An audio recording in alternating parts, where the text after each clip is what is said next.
I'd like to welcome everybody today to HR Recruit's webinar about how to become an HR interim. My name is Jo Thompson and I'm a consultant for HR Recruit. I'm joined today by three experienced interim HR consultants, Glenn Jones, Andrew Beaumont and Rosalind Penny. They're going to be sharing their knowledge about what it is like to be a HR interim. The structure of today is that I will be asking the consultants a series of questions, and then towards the end of the session, there is an opportunity for you to ask questions using the chat box at the bottom of the screen. There's no email facility, contrary to what Zoom may have informed you. I'm now going to ask each consultant to introduce themselves and say a few words about who they are and how they became a HR interim. Glenn, if I can pass to you, please. Yeah, good afternoon, Jo. Thank you for making me go first as well. I became a HR people interim back in 2012 when I left Eversheds as the head of international HR to really sort of to really test myself in the world of being a freelance interim. I was fortunate in a way. I had a bit of a glimpse of this back in the early 2000s. I actually worked for two software houses, Cyborg Systems as they were then, and Northgate Arinza, who were previously Peterborough Software. So I've had a go previously in the world of being an employed consultant. But in 2012, the opportunity was there to really go out on my own and really sort of test and just understand what I could do as a freelance consultant. So that's me. Thanks, Glenn. Andrew? Yeah, thanks, Jo. Again, thank you for the invite. So I'm Andrew Beaumont. I actually have only been out on my own since mid-2019. So my freelance journey is 2 years old next month. I came from a background of people management within financial services, so HSBC, and got into HR whilst I was at the bank.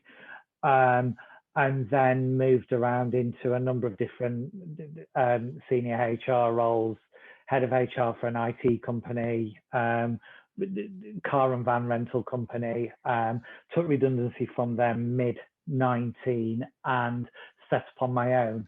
And I have a model at the moment where I have one kind of big client, if you will, that makes up about 50% of my income. And then I think this morning I had a look before I came on the webinar, and I'm currently at about 35 other clients that are an ad hoc or on retainer. So that's me. Cool. Thanks, Andrew. Rosalind? Yeah, hi everybody, I'm Rosalind Penny. I've had a very, very varied career across a number of sectors and have been an interim in a number of sectors. But I first became an interim in 1989. When I stepped out of a very, very safe pensionable job because I got an offer that I was curious about. And I stepped off for what I thought would be 1 year. And in that 1 year, I realized the freedom that could come along with being an interim. So I have been in and out of the market, but I would say the vast majority of my last 30 years has been in interim roles. Well, at the moment, I'm in a permanent role, but I am an interim in another organisation that I've been loaned out to. So I'll be talking about secondments as well as about interim roles. Brilliant. Thanks, Rosalind. Okay, so Glenn, what would you say life is like for you at the minute? And do you think that COVID has sort of changed anything for you as an interim?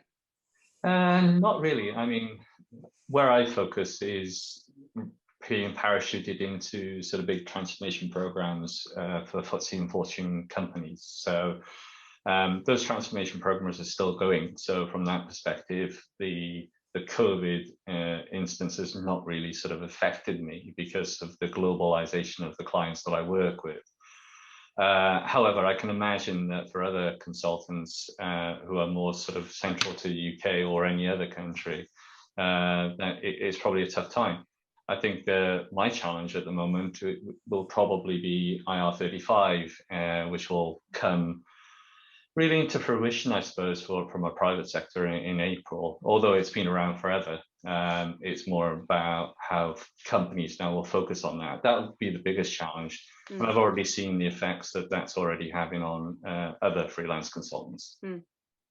And I suppose the same question to you, Andrew. What's life like at the moment?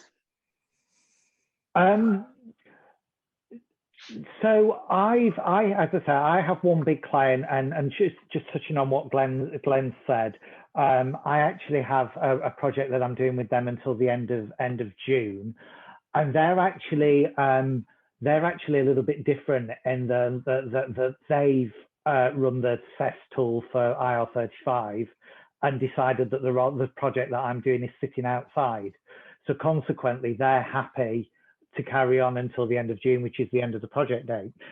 Apart from that, the clients that I have on retainer or do, redundancies and change projects for are all either startups or would be defined as small companies under the IR35 regs. So they're not going to have any impact from it. I think the other strange thing for me is that I'm finding where I am a little bit different to a lot of the consultancies because of the client base that I have with the financial services background. So I've majored on accountants and IFAs and people like that. I've had very little involvement in furlough at all. So there's been so many changes to furlough, as everybody knows. Genuinely, I've kept myself abreast of it because I've needed to. But I must have only had probably 2, maybe 3 inquiries, but yet despite that have been phenomenally busy through the last year. Okay, thank you. And Rosalind, what's life like for you at the moment? So life for me is crazy and has been crazy for the last year because I'm working in the NHS. So thinking back when I came into the NHS as an interim nearly 5 years ago with quote, we don't know what this OD stuff is, but if you could write us an OD plan within a week for a committee, that would be handy. That was the kind of naivety that was around OD that I walked into. So I already knew, landing in a very large acute hospital, that I had my work cut out, and having written said plan in 7 days, which you'll all appreciate is nothing more than a straw man based on knowledge. A lot of the role was to actually influence the board to say, you need to do this OD stuff, properly, and you cannot do it that fast. And I was offered a substantive role then, which I took on. And life in the NHS is interesting anyway, without COVID. I do have a private sector background as well, and I heard a lot from private sector. Oh yes, but you people in the public sector, you don't really understand private industry. So if anybody's listening and is out of the public sector, I would say there is more change in the public sector at a faster pace than you see in a lot of private sectors. But for me, I think COVID, it brought a new dimension into it. My hospital was the first to have a death of a COVID patient and was the first hospital to have death of a member of our BAME staff. So in terms of managing the emotional aspects in the NHS, that has brought extra dimension in. But because of COVID, because we saw ways to strip out bureaucracy, the NHS has had opportunity and has opportunity through COVID to say, what did we do better, faster, slicker, smarter? How agile were we?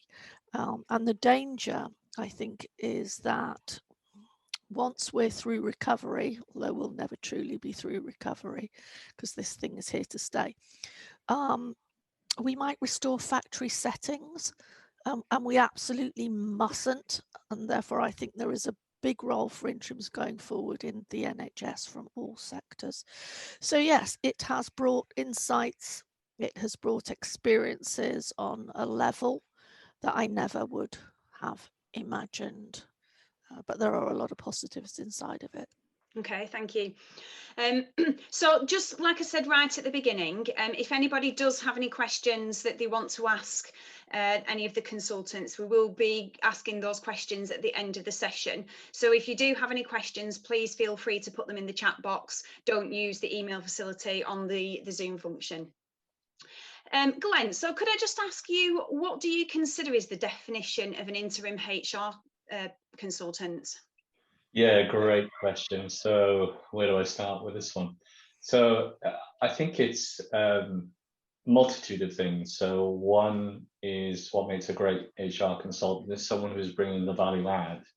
Because invariably at the end of the day, what tends to happen is this is probably a gap somewhere. So you're coming in to fill a gap, whether it be knowledge, experience, whether it be performing a role, etc., etc.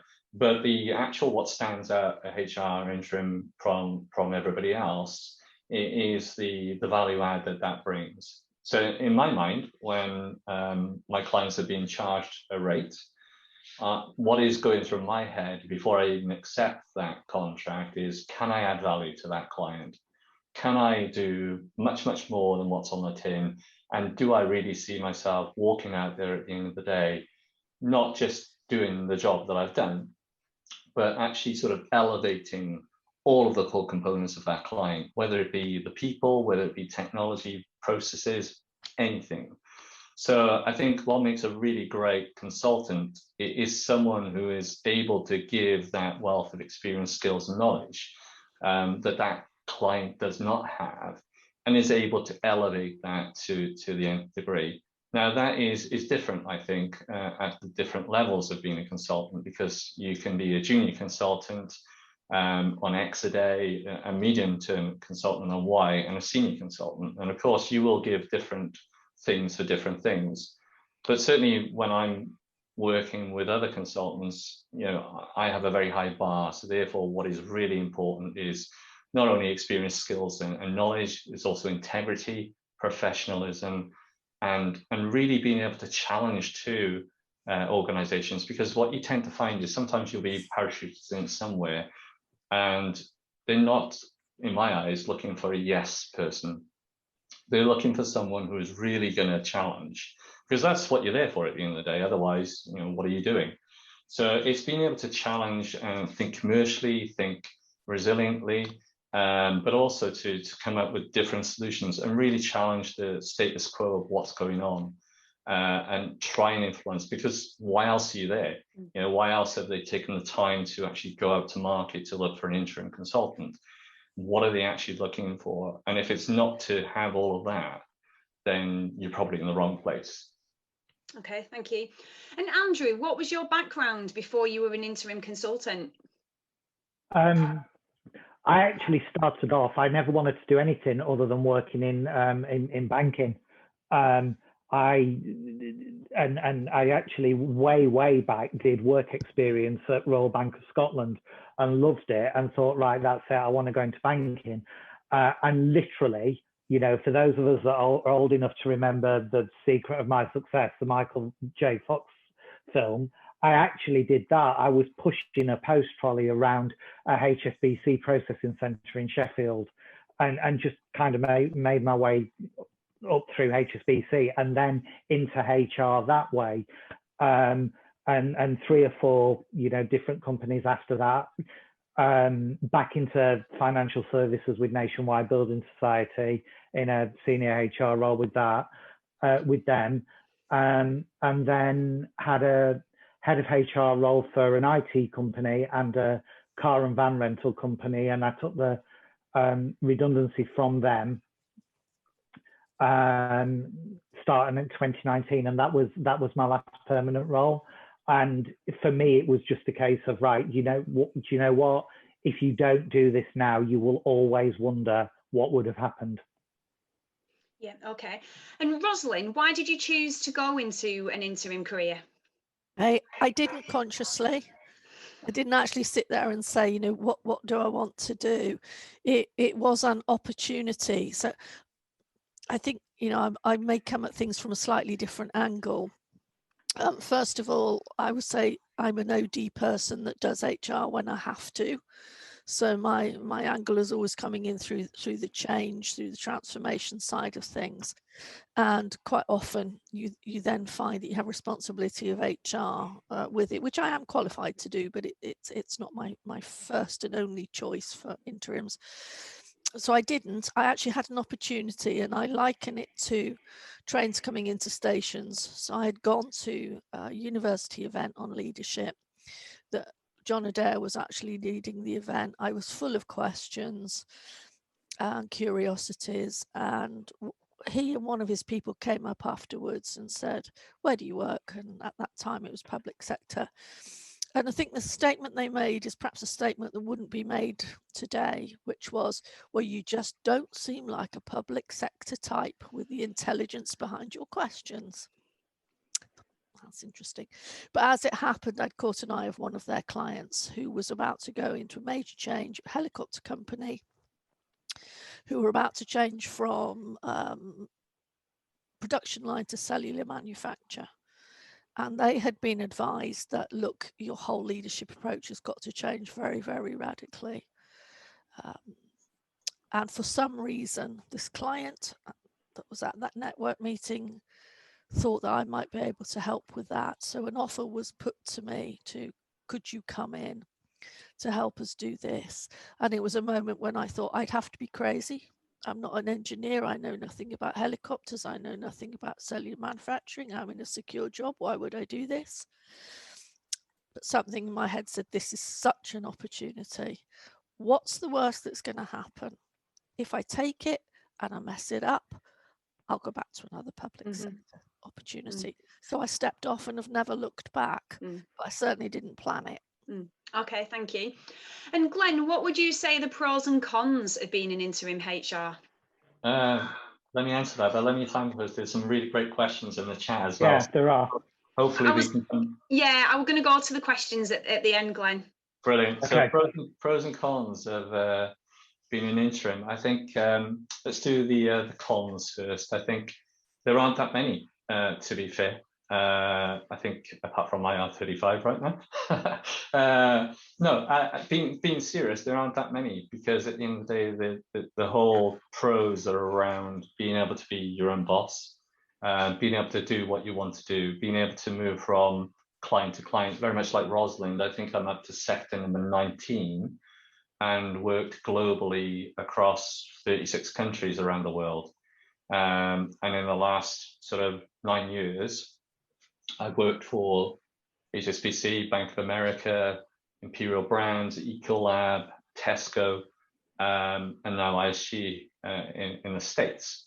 So from that perspective, it's given me the bandwidth to go and do some really great stuff with some really great companies, and also to not be constrained by a job title and also by a sector and a company. So from that perspective, the pros are really out there.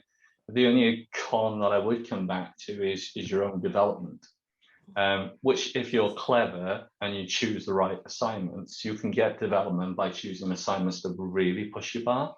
And I'm one of those people who really does push their bar. And so you can develop that way, and you can internally keep reflecting critically as to regards to what you're doing. But there is a downside. You tend to not focus on your own development, and unless you really typically go and look out for it. So as an example, I've started a doctorate last year. So I'm in my second year of my doctorate for the research that I'm doing. And I had to physically get myself to do that. And there's a long story behind it, which if you ever read the book that I wrote, you'll get. But you have to physically make time for that, and also make time. The other constraints, of course, is that you don't get paid for sick pay. You don't get holiday pay.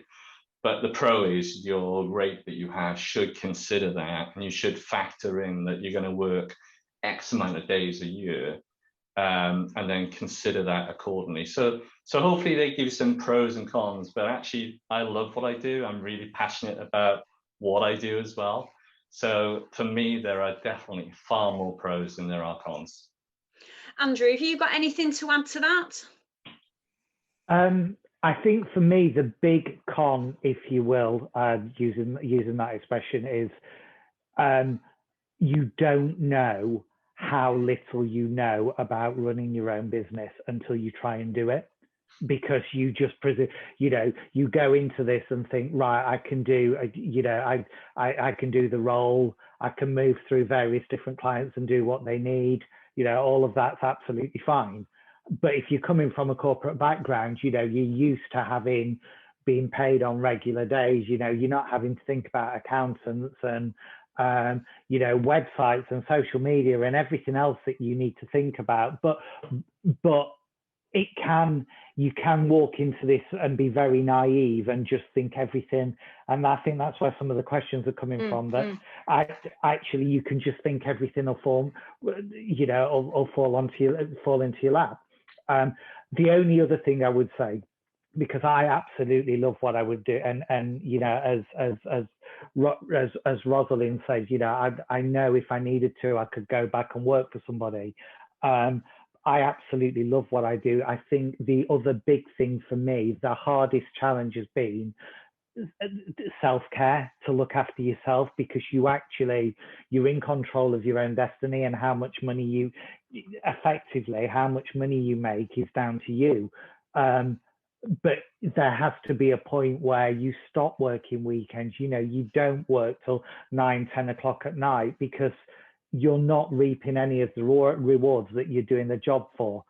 And it's taken me 2 years to get to the stage where my balance is actually a lot better than it was. Okay, thank you. And Glenn, what are the typical services that you provide to clients? Oh, crikey. So everything from HR, so human resources people, COO, so commercial skills. So a lot of what I get involved in is potentially massive budgets, massive contractual stuff, etc., etc. A lot of purist HR as well, so being able to actually go into companies and talk the talk, but then translate that into business language too. So that's where the commerciality comes in. Then everything from HR shared services through to reward, target operating model stuff, etc., in the middle, all the way through to payroll, and then the associated technology that surrounds that as well. So I'm lucky in that respect. From a Chartered Institute perspective, I'm both a fellow of the CIPD and CIPP. Also, I have a master's in business and payroll too.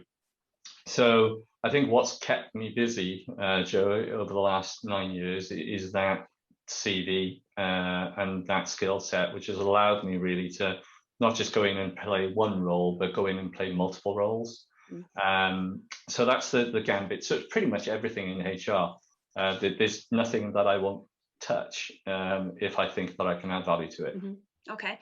And Rosalind, before you were doing the role that you're currently doing, how would you describe your typical client profile? Okay, I didn't have a typical client profile. I can see a number of things in the chat box, and I'll just try and wrap a few things in, but stop me if I'm talking for too long.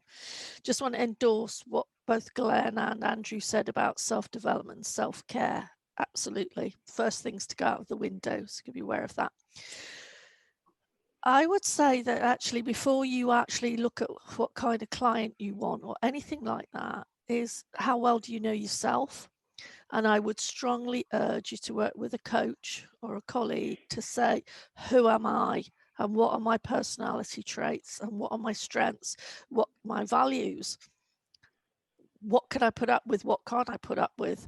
Have I got a need to be part of a team? Or have I got a partnership approach? How do I work most effectively?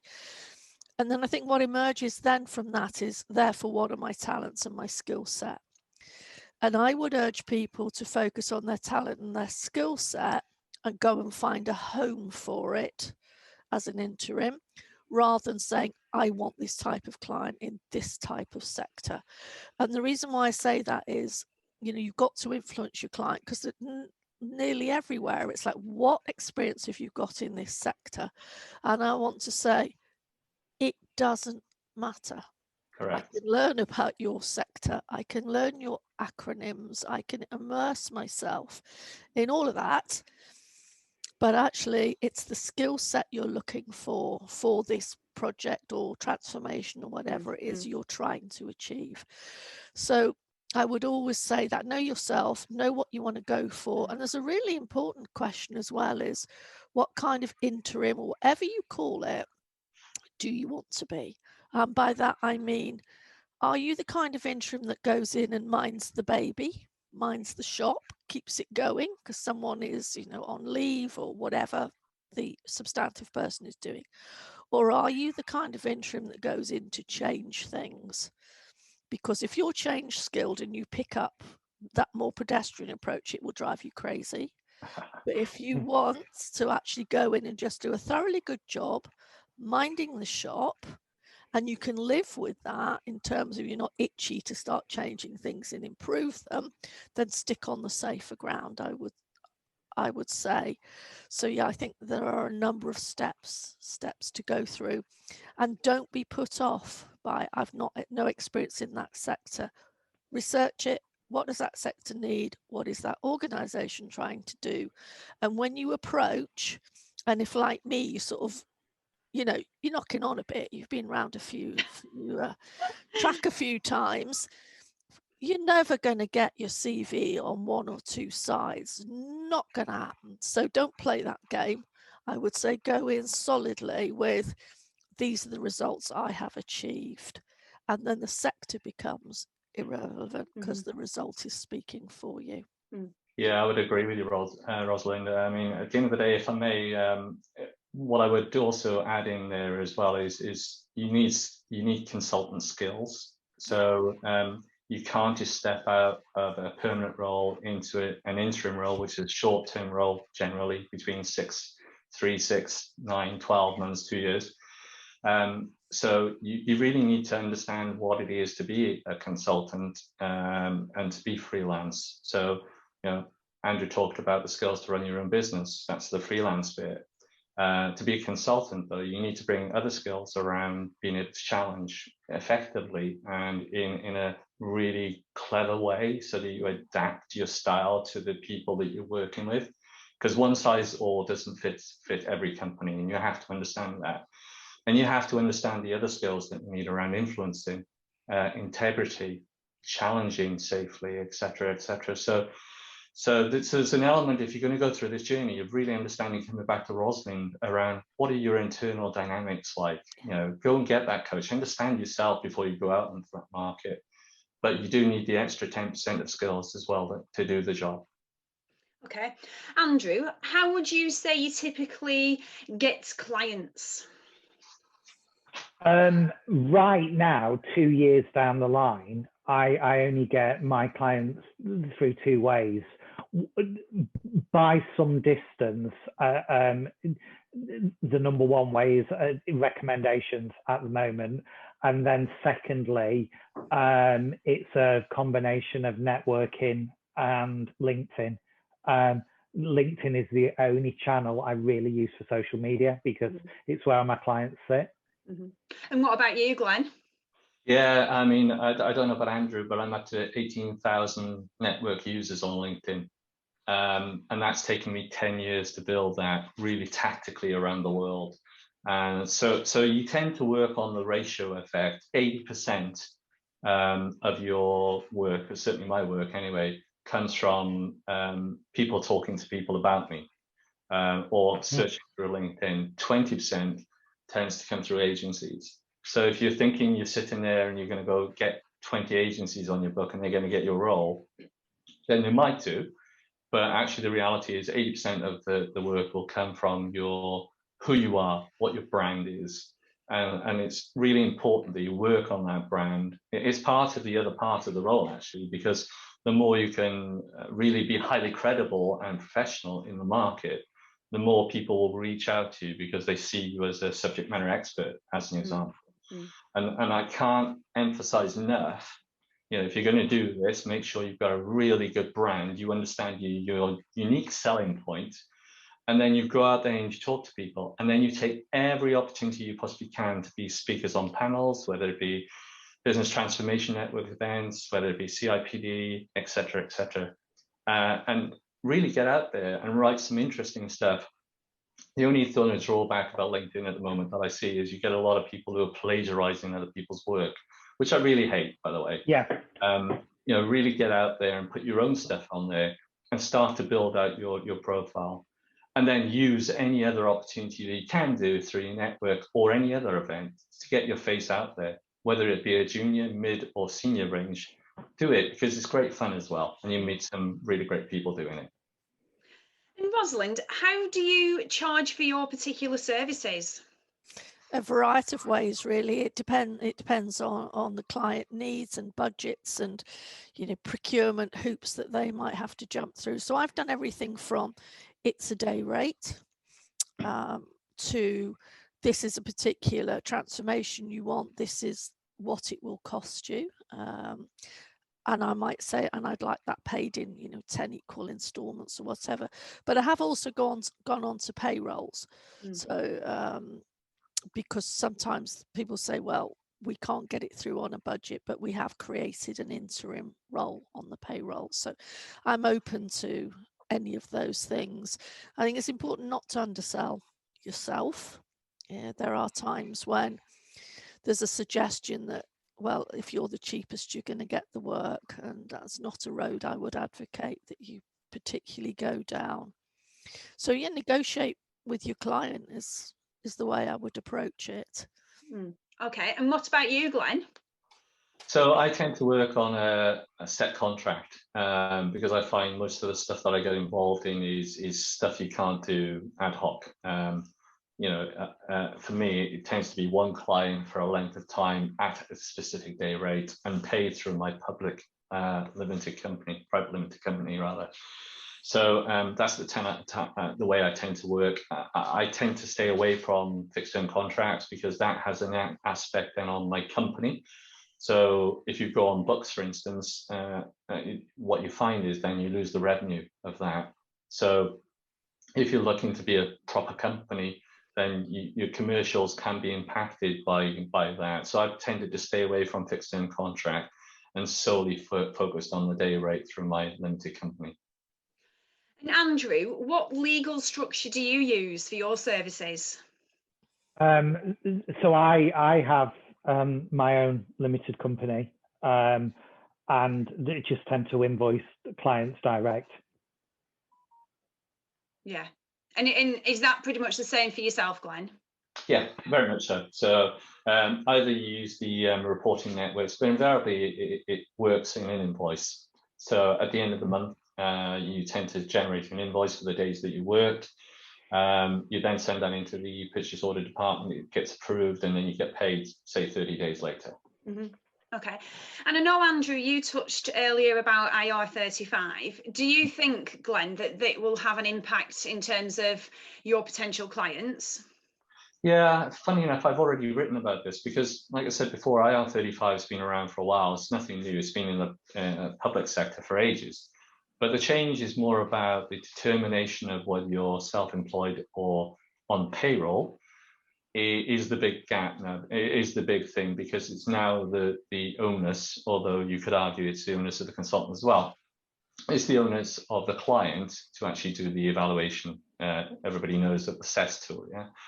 So I think at the moment, a lot of companies, and I've written about this, are really sort of adversely affected, and they're going, right, I'm not going to go through the CES profile, I'm not going to go through the analysis of the role, we'll just call everybody inside IR35 and we'll pay them through the payroll, which is starting to impact on those companies who really apply that rule versus other companies and clients who will go, right, well, let's have a look at it. As Andrew says, you know, is the company too small? Are you working under a statement of work? Is the role that you're doing something that they couldn't get in-house, et cetera, et cetera, et cetera? So I think there will be an impact, but as they saw in the private sector, I think that impact may be for a period of time. And I think also what it may do as well is drive more people back to permanency, back to full-time permanent employment. And I'm seeing a lot of that through consultants I'm talking to. But in my opinion, I'm actually going to carry on doing what I'm doing unless something really great comes out, which, by the way, is another pro. You know, you can consider yourself as an interim, but as Rosalind said, if a great permanent role comes along, take it. Why wouldn't you? If it gives you what you want and develops you the way you want it, et cetera, and it's the right time for you, go for it. And then come back to being interim later on in life if that's what you want. So you can really balance it either way. Rosalind, how would you say interims are expected to add value, and what is the measurement of success? Great question. I think it's about results, but I think you've got to be very careful about the culture of the organisation that you go into as an interim, because if it's all about results, you need to know from that organisation, and do they want that result by any means, or do they actually say you work within the values of the organisation? Because you'd have to ask yourself, so am I going to take a partnership approach? So if I come into this role, am I actually going to be leading a team? Because that's always an interesting dynamic. You come in as an interim or a consultant, but you actually have a team of people with permanent jobs.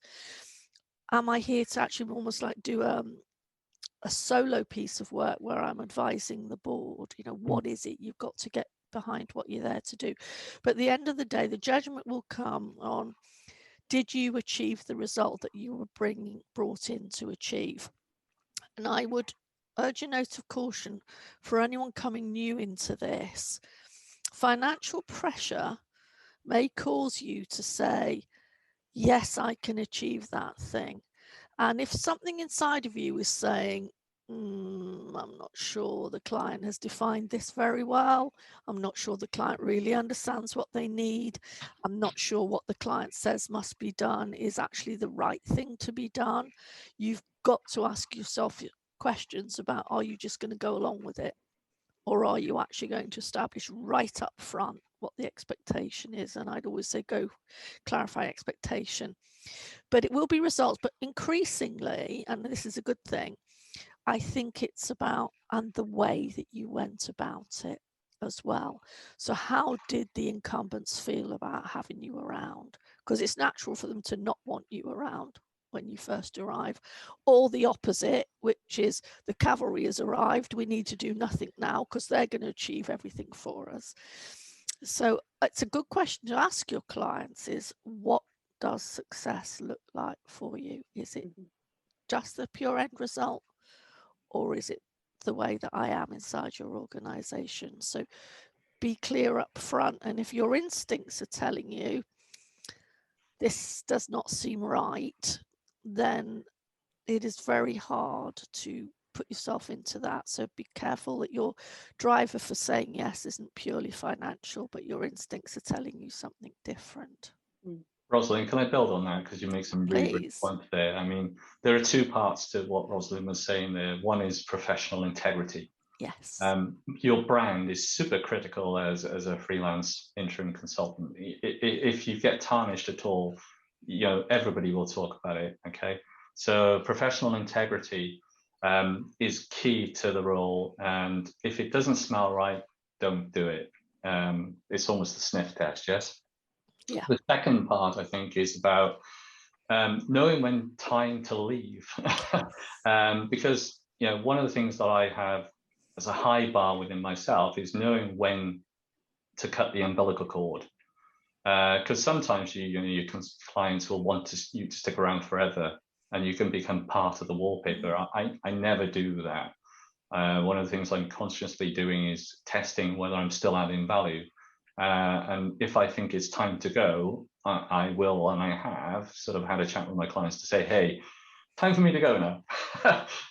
But it's how you then sort of have that conversation and the relationship that you have and how you leave that client at the end of the day. So just building on what Rosalind was saying, absolutely agree with Rosalind, and hopefully that helps. Yeah, well, we're sort of Nanny McPhee, I think, when we go into, you know, these organizations, so they get to the point where they really want you but don't need you, that is time to go. So yeah, whatever footprint you lead needs to be sustainable, or it is, yep, that was achieved and we're on to something new. For sure. I mean, when the first interim, when I was saying about going in the helicopter company, which was then privately owned, I actually ended up there 11 years and ended up on the board of the parent company, which had bought it at that point as a European HR director, which meant that when I stepped off that, I was stepping off into interim of a different level, of a different nature. So it is okay to go in and change and grow and build and come out again, take permanent whatever. Don't limit yourself. Right. And Andrew, what would you say has been your best assignment and why?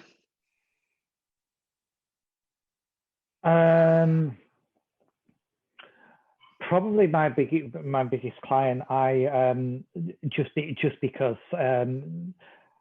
I when I was made redundant, I went to work for the privatized arm of the probation service, which is, so that becomes tick one because it's privatized. It's a privatized arm of something that's actually public sector, and indeed is going back public sector. And I, like a lot of us have been through, I only went in for 6 months to go and do a project with them, and I still have them as a client 18 months later, albeit on working less days for them. But as I've grown, I've been able to recalculate my daily rate. So financially, I'm still where I was, but I'm working less for them at a higher rate.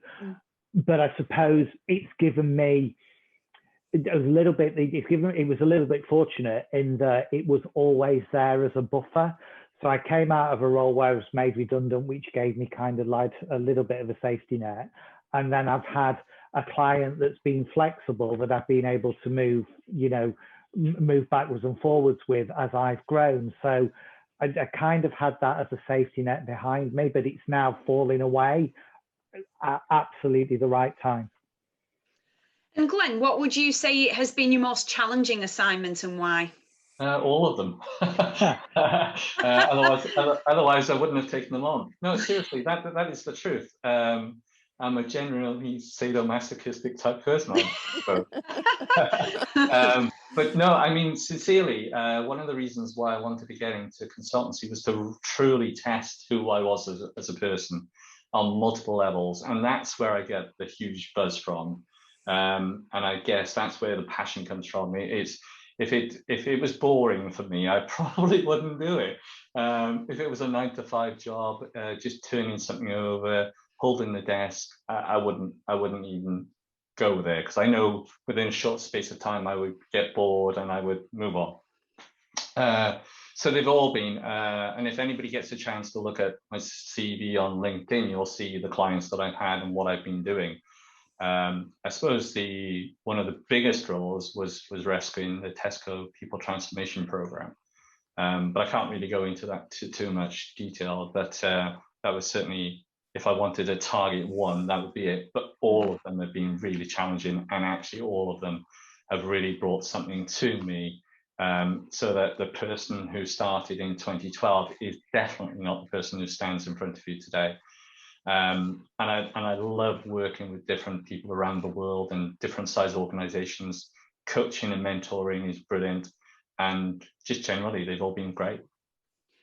And Rosalind, what advice would you give to somebody who is thinking of starting a career as an interim person? Well, I think it comes back to know yourself again, and what are you all about? What are your strengths? Be very clear about what it is you're offering, and the margin of safety that you need around you.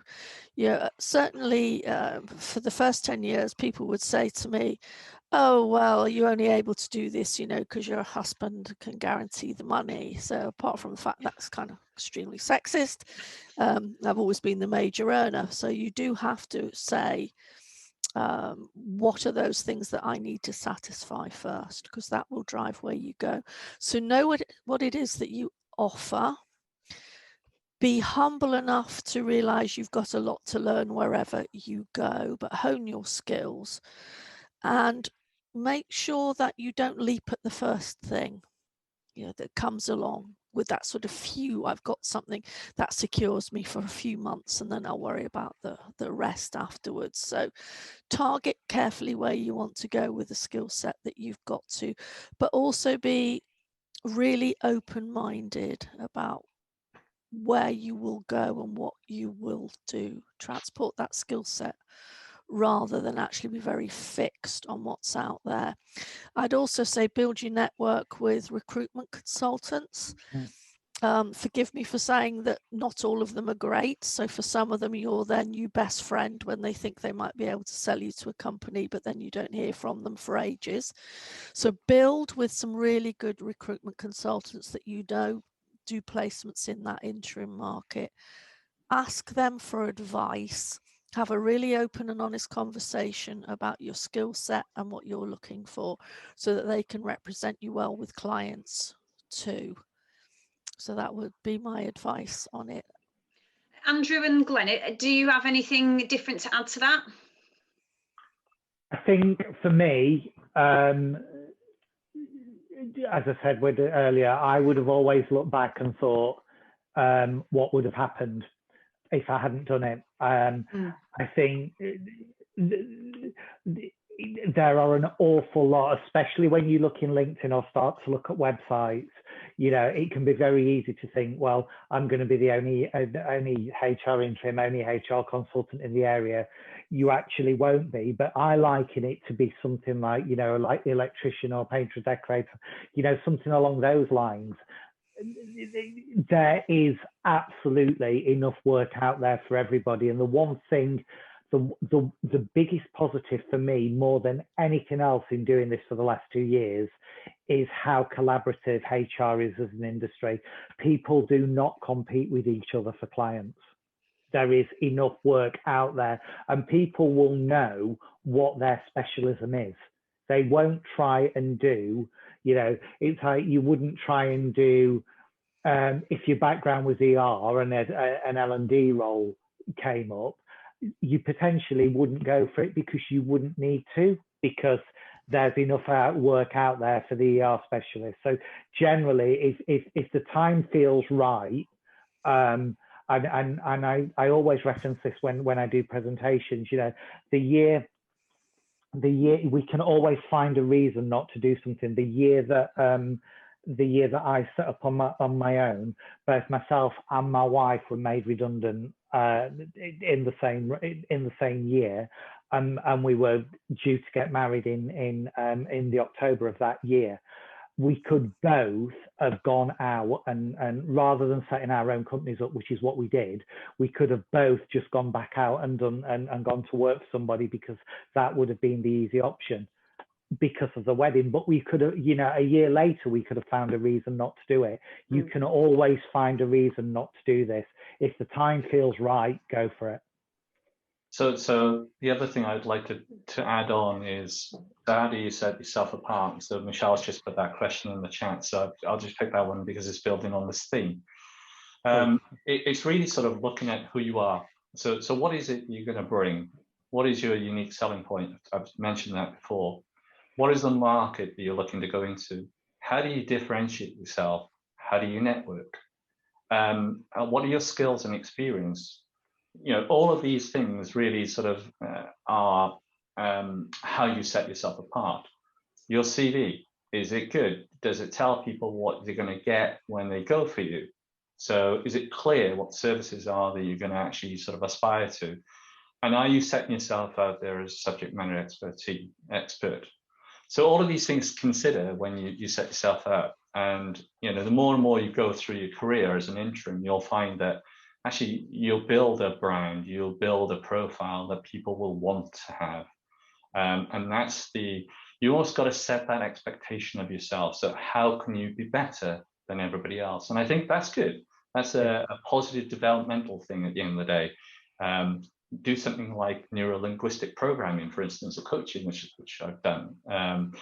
Test yourself, keep yourself developing, because that's the sort of thing you should be doing. Be current, know what's coming up. Look into the future as well. What trends are coming down the pipe, and how can you be informative about it? Because you'd be surprised how many people aren't looking 5, 6, 10 years into the future, because they're the sort of challenges that we need to address today. So making yourself current and future-proof is really a good idea as well. Okay, Jo, so can I really just come back quickly on Michelle's question, just because I market myself as you will always find a way, you will find something that works for you. I market myself as somebody who doesn't do pink and fluffy HR. And I've actually got that on the video on the homepage of my website, and I've put it on Clubhouse as well. If you're looking for pink and fluffy HR, don't come to me. And it's almost like you're turning clients away, but you're not, because you'll get more clients than you'll lose. And you won't be, you know, by turning around and saying, these are the clients I'm wanting for, you'll get them.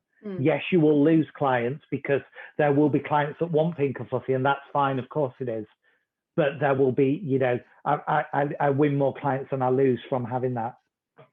Okay, so the final question, just before we go through to the chat box. So Glenn, what would you see have been the personal benefits that you've experienced whilst being an interim? I mean, you alluded to a book before. Do you want to expand on that? Yeah, no, I mean, the book was out of frustration more than anything else. So I wrote this book, which I'll glibly put in front of everybody, called Human Resources Change the World. And Andrew's got his copy too. Well done. All proceeds, by the way, go to Parkinson's charity, so I don't get anything on that. But essentially what that has enabled me to do, and you think, well, how the hell did you have time to write a book when you're a consultant? That's another story for another day, okay? But being a consultant just really sort of gives you some really added value. So it allows you to get out there more and network more. And it's not about recognition for me. It's all about what needs to change. That's why I wrote the book, and hopefully Andrew can testify what's in it. And what I was looking at, it was where was HR back in 2018? It's still there to today, but COVID's given it a great sort of opportunity to be something else. And talking about what Rosalind was saying, you know, hopefully people don't resort back to type, because it's a great opportunity right now to be in HR people. As well as that, you know, I've started my doctorate, so therefore there's credibility of that. So year 2 now, so to build on that. I also get asked to speak at some great sort of events, like the Business Transformation Network event, which runs every year, and that's great from the point of view of just raising profile. But at the same point, you also get to meet some great people around the world and get a massive opportunity to travel. As long as I can get home on a Thursday night to my family and they see me once a week, that's good. But it does give you a great opportunity to travel around the world and be exposed to different cultures and different ways of doing stuff. So there's just some of the things, Jo, for me. Okay, so if anybody does have any questions that they would like to ask, if you can just put them in the chat box. I'll just go through some of the other questions that we may not have addressed.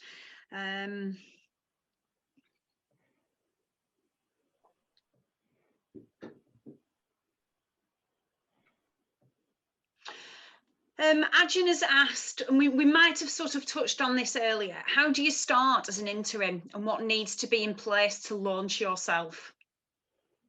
Shall I go for that? Yeah.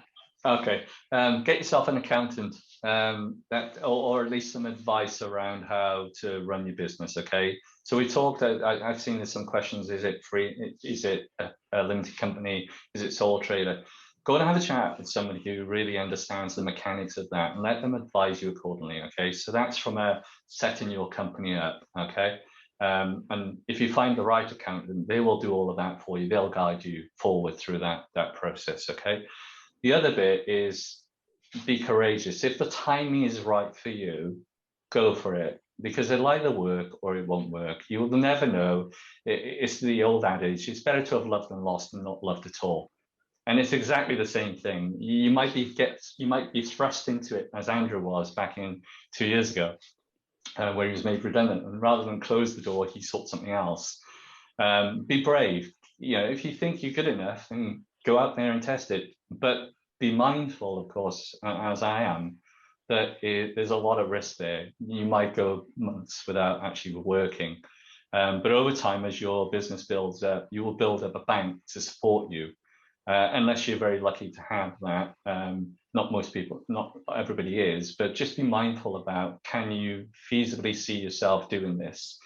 Do you have the support network to do it as well? Because the other con that you tend to find, and Andrew touched on this and Rosalind did too, is that you're doing this alone. So it's very difficult to, where you've got a permanent role, you've got people around you constantly. Sometimes you're in front of a client on your own, doing a job. So you've got to be able to stand up on your feet, and hopefully that helps. And Nicola's asked an interesting question. Can you clarify the terms an interim, a consultant and freelance, and what are the differences? Who'd like to answer that? Yeah, I think so. Andrew, do you want to go? I think they're all interchangeable, and they're actually I don't think necessarily there's a right answer to how they should all be defined.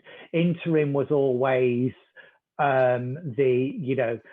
effectively the term that described, I suppose, fixed term roles. It was just, that's how you used to be. You used to be defined as, you went into a company on an interim basis. It was typically fixed term because it would be for a defined period.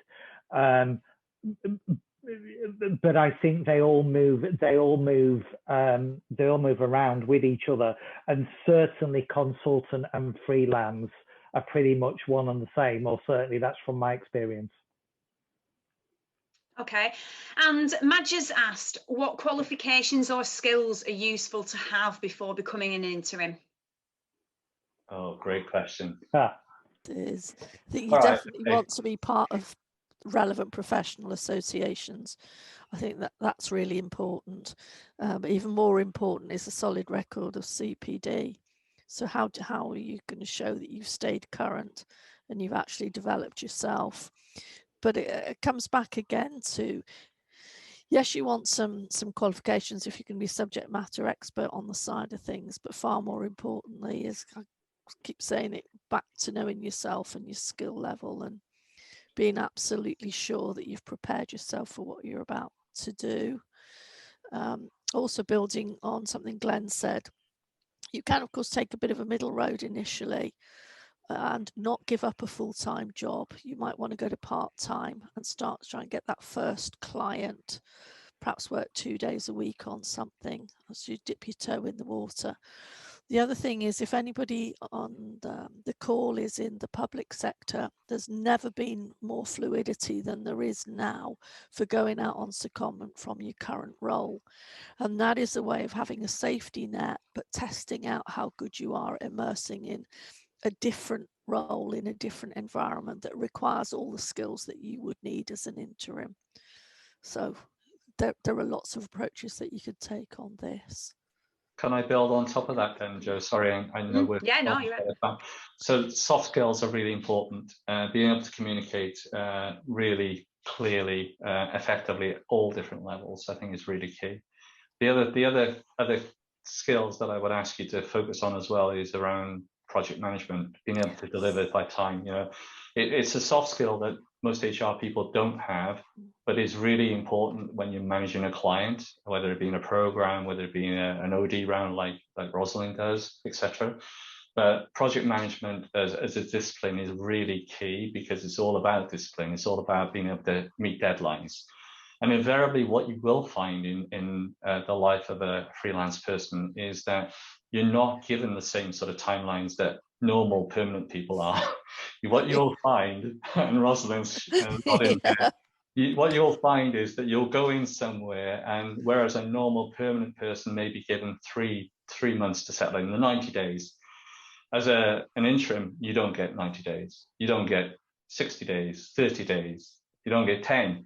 It might be 5 if you're lucky. Yeah, that's a luxury. But you Slow might be burn, not.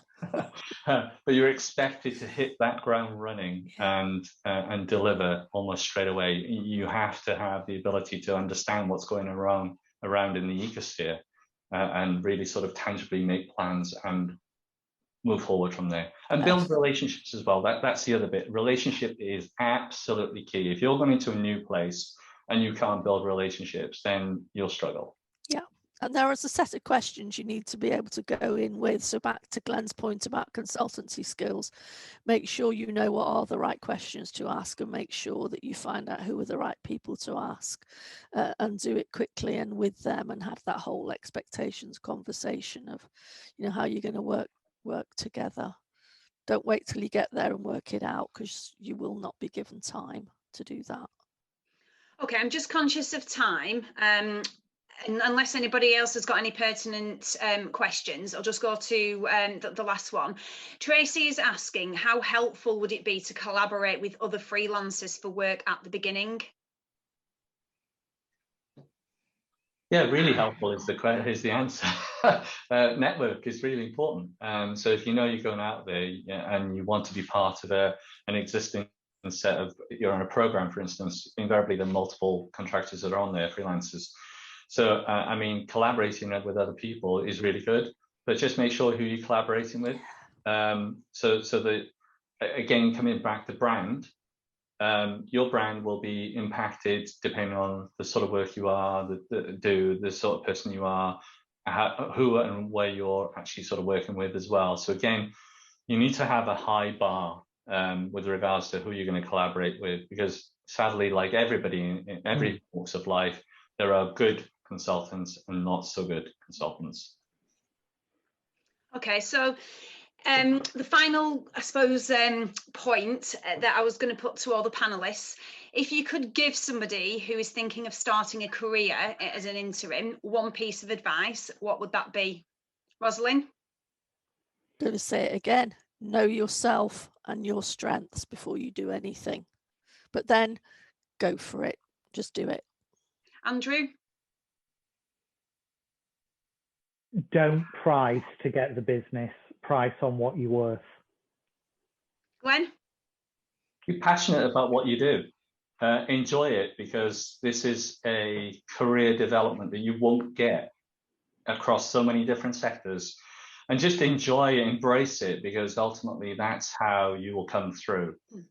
You'll come through with your unique selling points, who you are, what you bring, and you've got to maintain that happy, confident, passionate person all the way through. And if you've got all of that, go for it. Okay, fantastic. So if any of the listeners would like to get in contact with any of our panelists, then the best way of contacting them, or if you want to ask them any questions, is via LinkedIn. Yep. We will send out some correspondence to the people that have signed up for the event. We don't charge for the events. We just ask that you will like and share the events with your peers to heighten the awareness of our events.